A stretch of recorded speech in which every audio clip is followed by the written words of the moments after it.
الرحمن الرحيم. Ma'asyiral muslimin yang dimuliakan Allah Subhanahu wa taala. Kita tahu bahwa masing-masing para nabi itu diberikan mukjizat oleh Allah Subhanahu wa taala.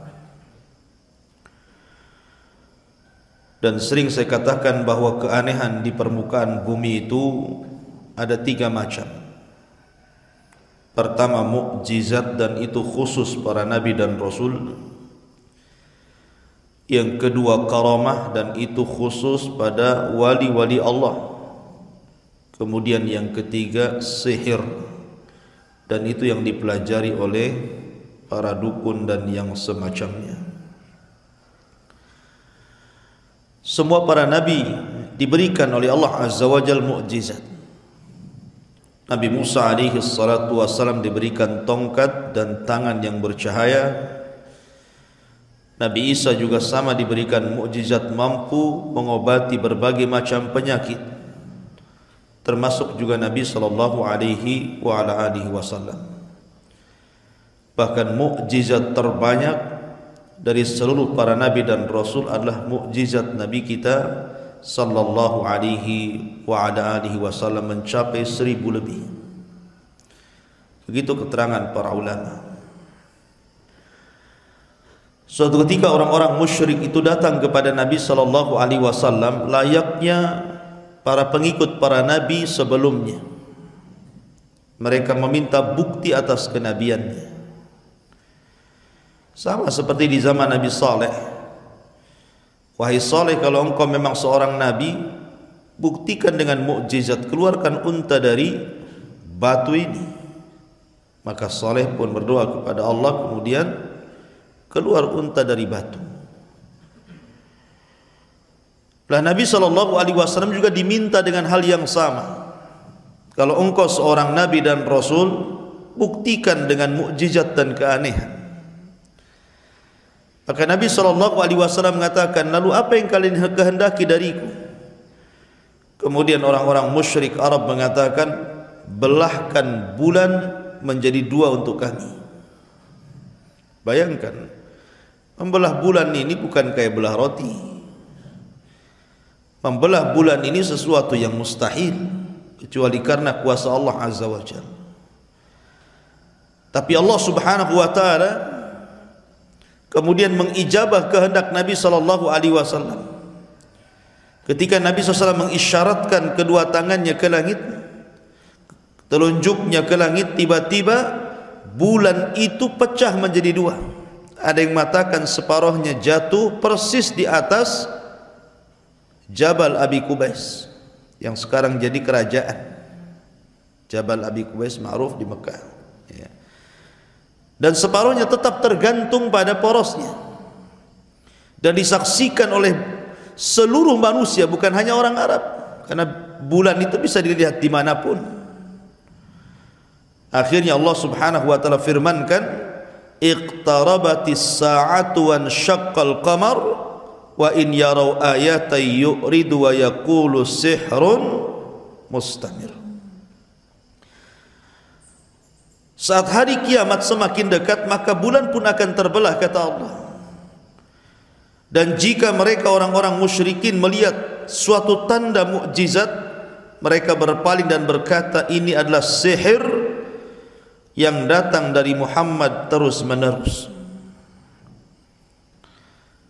Ketika betul-betul kemudian bulan itu terbelah dan disaksikan semua manusia, bukannya mereka beriman kepada Rasulullah sallallahu alaihi wasallam, justru mereka teriak-teriak dan mengatakan, zahara sihru Muhammad, zahara sihru Muhammad, lihatlah tampak sihirnya si Muhammad itu.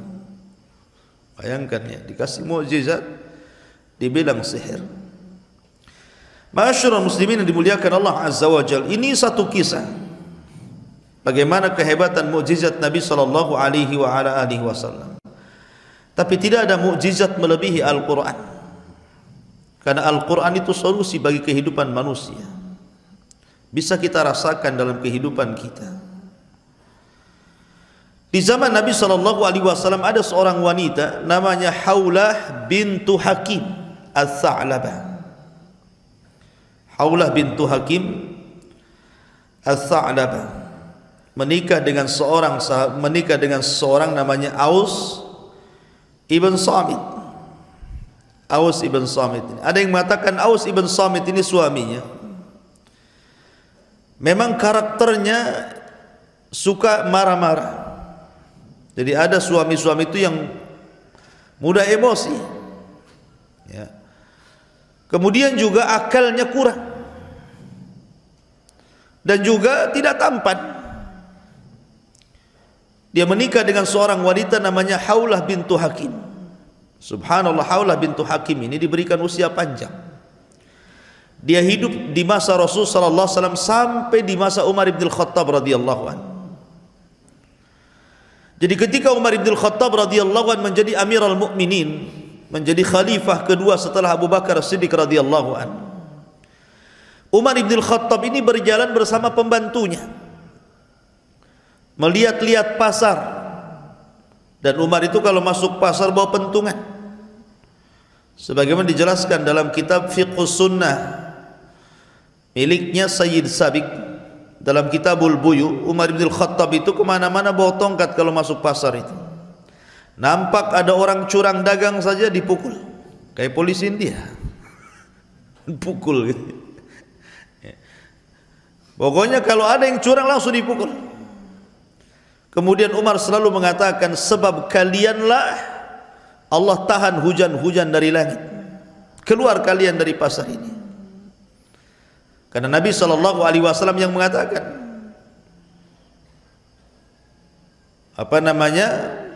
kalau seandainya mereka itu sudah mengurangi takaran dan timbangan, illa ukhidu bisinin, kecuali mereka akan ditimpakan pacaklik yang berkepanjangan. Makanya Umar selalu mengatakan, keluarlah kalian gara-gara kalian pacaklik ini turun. Sambil dipentung suruh keluar dari pasar. Nah, ketika Umar suatu ketika jalan-jalan bersama pembantunya, rupanya dia dikejutkan dengan seorang nenek tua. Sudah tua nenek ini. Tiba-tiba memanggil, ya Umair, ya Umair, katanya. Bukan Umar, Umair, ya, menggunakan isim tasghir. Ya Umair. Ini nama pengecilan namanya. Sama dengan Sulaiman. Sulaiman itu Salman kecil. Kalau Salman itu besar, kalau Salman kecil disebut Sulaiman. Umar, Umair. Ya Umair. Ya Umair gitu. Dulu engkau masih kecil, suka berada di pasar ukat. Kemudian kau jadi remaja, sekarang jadi Amirul Mukminin, sombong ya. Bahasa kita ya seperti itu loh. Ya. Pakai bahasa saya, bukan bahasa perempuan ini. Oh, sekarang sudah sombong ya, katanya. Maka Umar bin Khattab radhiyallahu anhu menatap wanita itu. Dilihatnya wanita itu. Tiba-tiba wanita ini mengatakan, "Fattaqillah ya Umar." Bertakwalah kau kepada Allah Subhanahu wa taala. Tiba-tiba Umar menangis. Terus wanita ini menasihati Umar bin Khattab sampai khadimnya ini, bodyguardnya, mengatakan, "Uskuti ya fulana, diamlah wahai fulana. Kau sudah membuat Umar bin Khattab menangis." Maka Umar mengatakan, "Diam kamu, biarkan wanita ini bicara. Kamu tahu enggak siapa dia?" Kata pembantunya, "Saya tidak tahu siapa dia." Kata Umar bin Khattab, "Dialah Haulah bin Hakim." Dialah Haulah bin Hakim. Haulah bin Hakim itulah yang suka mencarikan jodoh Nabi. Dia yang datang kepada Abu Bakar Siddiq radhiyallahu anhu meminta Aisyah untuk menikah dengan Nabi. Haulah bintu Hakim. Bahasa kitanya apa? Kalau tukang cari jodoh itu. Ya. Jadi akhirnya kemudian kisah yang menarik adalah Haulah bintu Hakim ketika menikah dengan Aus ibn Samit. Lah Aus ibn Samit ini temperamen orangnya, mudah emosi karena memang akalnya agak kurang dan tidak tampan orangnya. Tetapi subhanallah, memang perjodohan di zaman itu seperti itu. Orang-orang Arab kan biasa main jodoh-jodohkan kan. Awalnya tidak cinta, lama-lama cinta kan gitu ya. Karena cinta itu kuasa Allah, bukan kuasa kita. Awalnya benci jadi cinta ya. Akhirnya lama-lama Haulah juga suka dengan suaminya. Dari pernikahan itulah akhirnya banyak keluar keturunannya, anak laki-laki dan perempuannya. Sudah tua, ada kasus. Tiba-tiba kemudian Aus ibn Samit ini marah kepada Haulah bin Hakim dan mengatakan, anti ka dhahri ummi, kamu itu seperti punggung ibuku. Maka Haulah bintu Hakim menangis karena kalimat itu menurut orang jahiliyah kala itu adalah cerai, sama dengan mengatakan saya talak kamu. Datanglah Haulah bintu Hakim kepada Nabi SAW mengadukan perkaranya. Ya Rasulullah, suamiku sudah menceraikan diriku, tolong satukan kembali kami.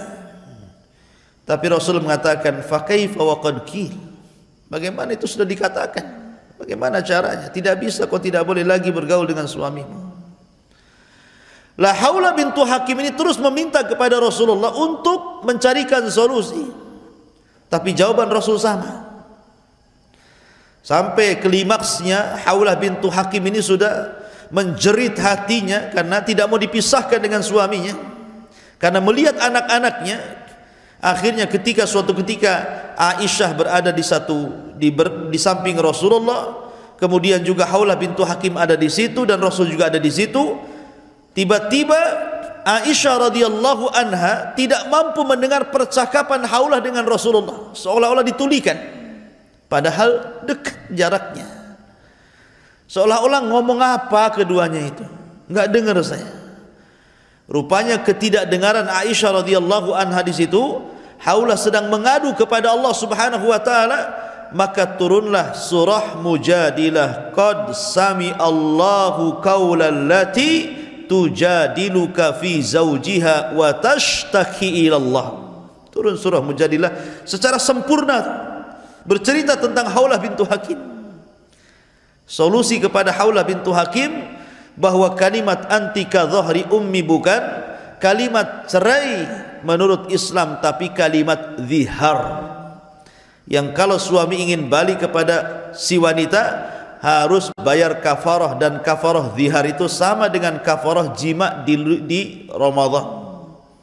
Pertama, memerdekakan budak, gak sanggup puasa 2 bulan berturut-turut, gak sanggup memberi makan 60 fakir miskin, baru boleh kembali dan tidak dianggap cerai. Itu solusi ya.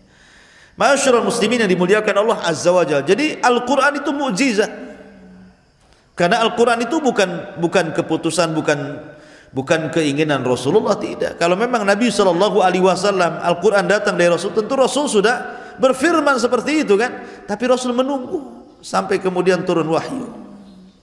Sama dengan kasus orang-orang jahiliyah ketika tidak sanggup menghentikan dakwah Nabi SAW dengan berbagai macam cara, dengan keras, dengan lembut, dengan sangat lembut, dengan lembut sekali gitu ya, tidak bisa juga ya, dengan dalil panjang, dalil pendek nggak bisa juga ya, menghentikan dakwah Nabi SAW. Antum tahu dalil panjang, dalil pendek? Kalau mereka datang dengan dalil panjang, kita kasih yang panjang lagi gitu. Maksudnya dengan pedang. Jadi akhirnya kemudian orang-orang musyrik ini mendengar, di Madinah itu kan banyak orang-orang Yahudi, dan orang-orang Yahudi itu paling paham dengan masalah kenabian. Maka datanglah para pembesar Quraisy, orang-orang musyrik itu ke Madinah, yang kala itu disebut Yathrib, menemui tokoh-tokoh Yahudi, menceritakan bahwa di tempat kami di Mekah ada orang ngaku nabi. Maka orang-orang Yahudi mengatakan, oh ada orang ngaku nabi ya di tempatmu ya? Iya wahai Yahudi. Gini saja, Kau tanya itu yang ngaku Nabi itu 3 soalan. Kalau dia sanggup menjawab, memang dia Nabi.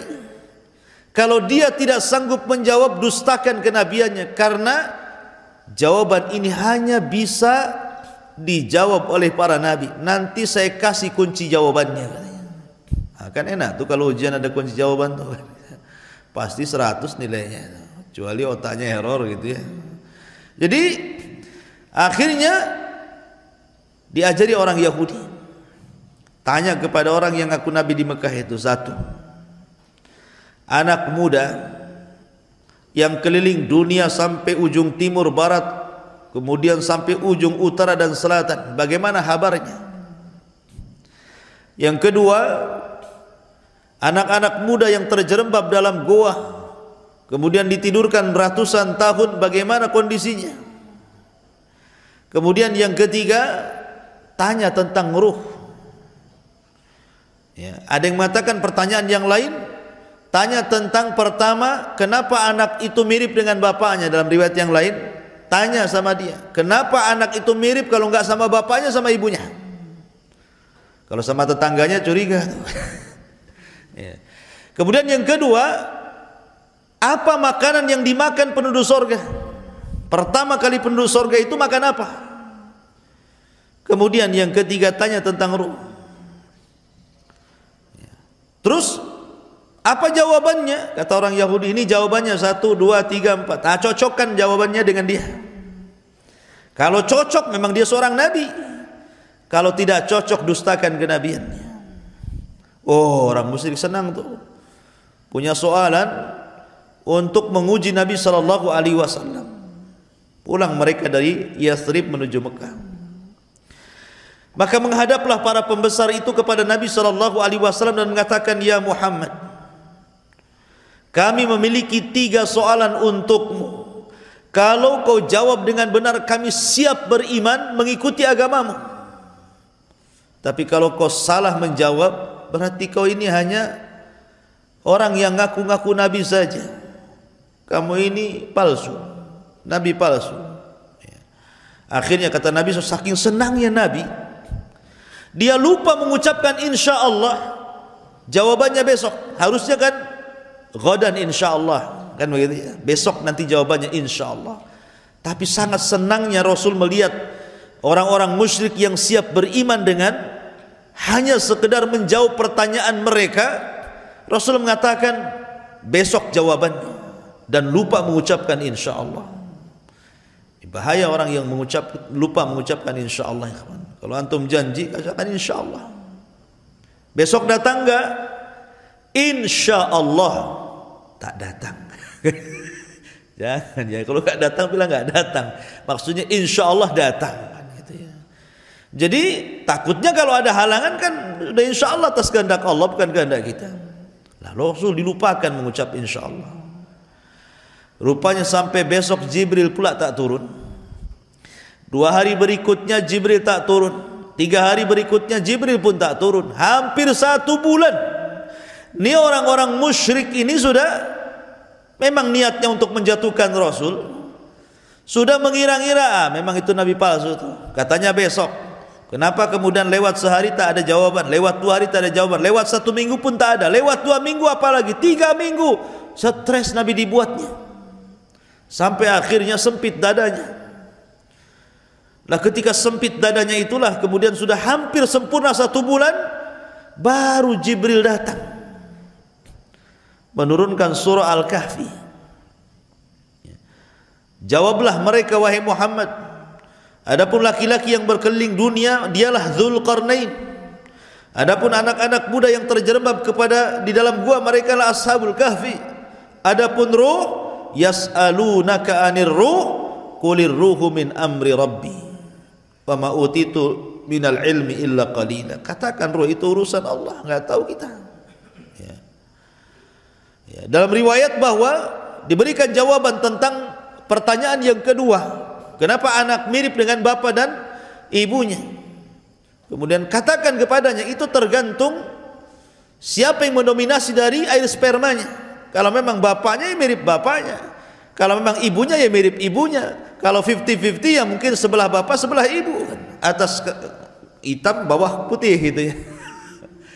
Jadi hitam putih jadi. Masyarul muslimin yang dimuliakan Allah, adapun makanan awal penduduk surga adalah kabidil hut. Untuk kabidil hut, ya, kabidil hut itu hatinya ikan paus. Itulah makanan pertama penduduk surga. Dan minuman yang pertama minum jahe. Jangan samakan jahe sini dengan jahe surga. Abdullah bin Abbas mengatakan persamaan kita di dunia dengan surga itu hanya nama, bukan hakikat. Ya. Adapun ruh, sekali lagi yas'alunaka 'anir ruh, kulli ruhu min amri rabbi. Maka kemudian Nabi SAW menjawab, dan persis seperti kunci jawaban yang dipegang orang-orang musyrik, tapi tidak mau juga mereka beriman kepada Allah Azza wa Jalla. A'anzartahum am lam tunzirhum la yu'minun. Khatamallahu ala qulubihim wa ala sam'ihim wa ala absarihim ghishawah. Ya, jadi memang sudah terkunci hatinya. Mereka tidak beriman kepada Allah Azza wa Jalla. Masyarul muslimin, itulah di antara kisah-kisah mukjizat Nabi sallallahu alaihi wa ala alihi wasallam. Subhanaka wa bihamdika asyhadu an la ilaha illa anta astaghfiruka wa atubu ilaik. Allahu ta'ala alam. Assalamualaikum warahmatullahi wabarakatuh.